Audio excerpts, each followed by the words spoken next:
So good morning, everyone, and thanks for coming.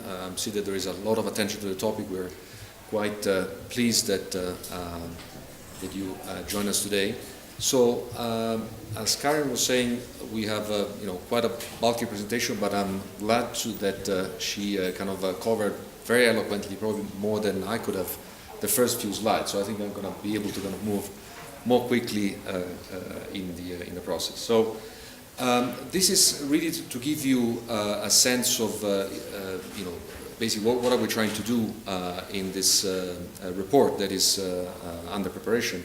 And of course, I wanted to acknowledge the broad partnership that we've been fortunate to have in this effort. So you can see all the logos here of the various organizations that are participating, either as financiers or as kind of partner or as sounding boards for this effort. So the motivation, as I said, Karen pretty much well covered the topics. We started this work essentially in the aftermath of the two crises that have hit the Horn of Africa and the Sahel in the last couple of years, trying to really kind of look at the medium to longer term agenda of resilience, kind of stepping back a little bit. And as you know, the bank is both a kind of a provider of financial assistance, but we also try to kind of mobilize and kind of provide insights through knowledge products, right?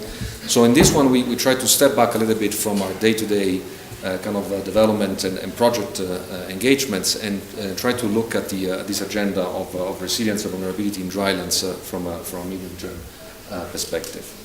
So clearly there's a big debate that has been kind of going on for quite some time and has been revamped by the two crises of the last couple of years, and we don't expect that we'll be able to cover the whole thing. So I just flag here a few issues. Clearly there is a variety of concern about the reason why some of the past efforts have had limited success in terms of enhancing resilience of the drylands. And then, of course, there is a lot of debate about, is this about increasing productivity in some of these areas? Is it about addressing the political economy aspects? There is a lot of interest and active research on the topic. I think Mohammed will spend a few more words on those. But I think, really, for us, really the emphasis is, as we look forward, as we move forward into the agenda, what should be really the strategy to address this concern in a forward-looking way, and what are the limitations that we might be encountering. So overall, our goal is really to help inform the next generation of investment policy. So we try really to have a kind of a forward-looking perspective, looking at the next 10 or 15 years, and how can we think strategically about this agenda.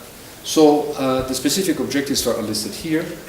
We're trying to characterize both the current and the future drylands, trying to kind of mobilize the best evidence from the variety of different partners that we've been fortunate to have in this effort, and as a way to identify the main interventions that might be able to enhance resilience. But I think also to help perhaps provide a framework, a way to think about the current and future challenges. And of course there is an important agenda of which this particular meeting is also part, which is to share knowledge with the community of practice in this area. We have a website where you can see some of the material that has been produced. We had a seminar series, and you will see a lot of the background papers. And as I said, we wanted to kind of be complementary to the ongoing efforts on the ground to see how we can mutually reinforce the financing effort with analytical effort that is underway. So let me just spend a few words on the scope and the framework. So drylands clearly is a big term, and there are a number of different definitions. We're using a commonly accepted definition, which is based on the aridity index, and something that is more or less recognized. It might not be the only one, it might not be the perfect one, but it has a fairly common acceptance. It tends to distinguish between, in accordance to the aridity index, between arid, semi-arid, and dry subhumid areas. Clearly, it covers a big area, a big part of Africa, a large chunk of the population, and clearly we recognize that not all these areas are subject to the same degree and let's say causes of vulnerability.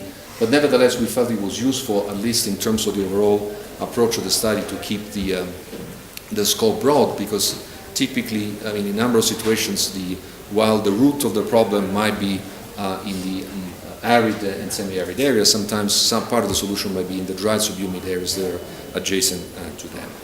Now, clearly, as you can see from the map, they tend to cover relatively large areas both in eastern, western, and also in southern Africa. Our focus is going to be, as you can expect, mostly on eastern and southern Africa that have been the subject of a lot of debate for the reason that we were saying before.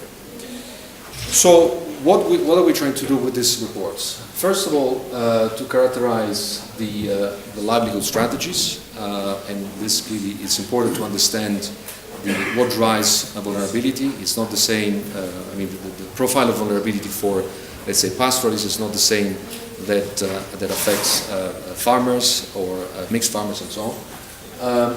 Identify the sources of vulnerability to shocks. We try to cover essentially four main types of shock: climatic shocks, health, conflict, and to the extent the data allows it, also economic shocks connected to prices. But I'd like to emphasize that we try to look both at today's shock but also tomorrow's shock. And that's hopefully one of the areas of value added of this effort, because if we're looking at kind of long, medium-term policies, we want to make sure that we have kind of some idea of how the future might pan out, so that we don't design policies based on yesterday or today vulnerability, but also with some kind of a reasonable assumption about what tomorrow might look like. An important aspect is also looking at the human and social dimension. We try to kind of combine the more kind of technical let's say hardcore evidence coming from surveys, from a socioeconomic survey and so on, with some of the aspects that perhaps might be more difficult to capture in quantitative terms, that is nevertheless important. What drives what is the politics driving some of these vulnerability patterns? What are the governance issues that affect the management of resources and so on. And finally, clearly, we would like to identify the pathway to resilience. And here, also, we're trying to enforce, and as you can imagine, it's been a labor of love in a way, to enforce a simple and yet coherent, consistent framework throughout the different background papers that are informing this effort. And the approach is really kind of to consider three main kind of drivers of vulnerability that, flicked around, can also be the drivers of resilience. So in the approach that we're using, we argue that vulnerability is caused by three types of factors: the exposure to shocks, so the fact that you live in an area that is subject to recurrent droughts or subject to frequent outbreaks of conflict or disease, and these are largely exogenous factors that condition the development outcomes. The second one is the sensitivity to shocks. So depending on your livelihood strategies, you might be more or less sensitive to any given type of shocks. So if you rely more, let's say, on shock sensitive economic activities, you are likely to be more sensitive to them. And the final dimension is to improve the coping capacity. So to which extent you're able, because of your income, wealth, or social capital and other aspects, to be able to deal with them. So that's typically something that affects your ability ex post, once the shock hits, to respond to it. And so here, it's in a simplified way, is some of the key aspects of this conceptual framework. So the pathways out of vulnerability into resilience are basically try to kind of reduce exposure, reduce sensitivity, and increase coping capacity. And the assumption here is that as you move from from A to C, in a way it might be perhaps easier to kind of implement some of these measures, but it might be perhaps let's say the longer term sustainability of these efforts might actually move in the opposite direction. So in the end, we would like to see kind of development outcomes that reduce exposure. So in a way, and I'm going to try to say something more later, what we would like to see is basically some evidence in the end of this effort where we get a sense of, what is the size of the population exposed to shocks, and compared to the overall population in drylands. What is of that one? What is the size of the population that is sensitive to shocks? In other words, you might be living in drought-prone areas, but not necessarily be a farmer, and therefore not being so exposed to shocks. And then further on, to kind of look at the share of the population that is, in addition to be exposed, sensitive, and so on, is also less able to cope. So the first part of the work that is underway is really looking at the quantification of the current patterns and drivers of vulnerability. So we are trying to tap into as much as possible kind of a microeconomic household-based kind of evidence that looks at these aspects from a kind of specific and kind of survey-based information perspective. This is the first group of countries where we have information from LSMS household surveys that the bank undertakes in countries with a number of partners, both domestic and international. We're trying also to mobilize. These are the first set of 6 countries. We're trying to look at additional sources to kind of complement this part. And as you can see, clearly as you would expect, this is, by the way, is the location of the household. So you can see that while not perfectly covered, we have a decent representation of households in dryland areas, at least for these 6 countries. And so clearly, in some of the findings that confirm our expectation in a way that the poverty agenda is. The dryland aspects of the poverty agenda is a very important one. For this particular set of countries, about 50% of the total poor are actually in dryland. So if you want to make a dent in the overall poverty agenda, we also need to look closely at how to kind of go about poverty alleviation in drylands. Clearly there is variation. Niger is basically an almost exclusively dryland country, so no surprise that 100%, almost 100% of the poor are located in drylands. There is variability, of course. I don't show it here, but there is also variability in terms of let's say the poverty prevalence or the number of people below the poverty line in drylands.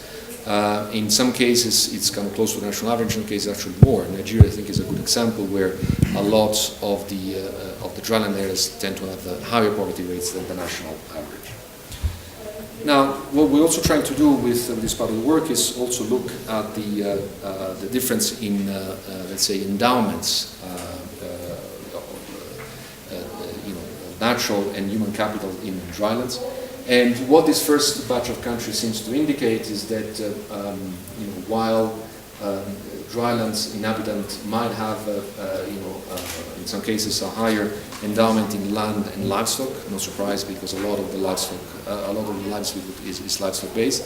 One interesting and important finding is that the education, in terms of number of years of schooling, tends to be consistently lower in a number of countries in dryland areas. So that kind of constrains the ability of these countries to kind of find additional opportunities for income and employment. And when we zoom in further, looking at some of the more marginal groups within drylands, particularly the pastoralists, is striking. I mean, no surprise, but I think it's important to bring it to the fore. The fact that we have consistently lower kind of human development indicators in pastoral areas and drylands. So you can see here, for instance, the enrollment rates in pastoral communities is quite a lot lower.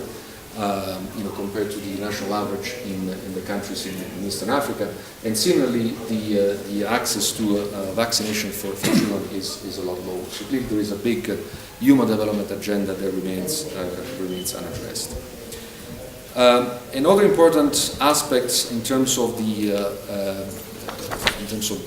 access and the endowment of natural resources. While, as I said, in some cases, people in drylands might have more land than others, this land tends to be often degraded, more so than in other parts of the country. So this is the result of the global assessment of land degradation in drylands that was undertaken over the last few years by FAO and the partners, and putting together a rich body of evidence into just one graph, you can see that the areas where the land is in poor status, compared to the rest, is significantly higher, close to 70% in drylands compared to the rest. So this clearly, there is no kind of presumption here to explain causality, but rather to highlight that this might play out to be a constraint in terms of the ability of this population to kind of improve their livelihoods through agriculture and other means.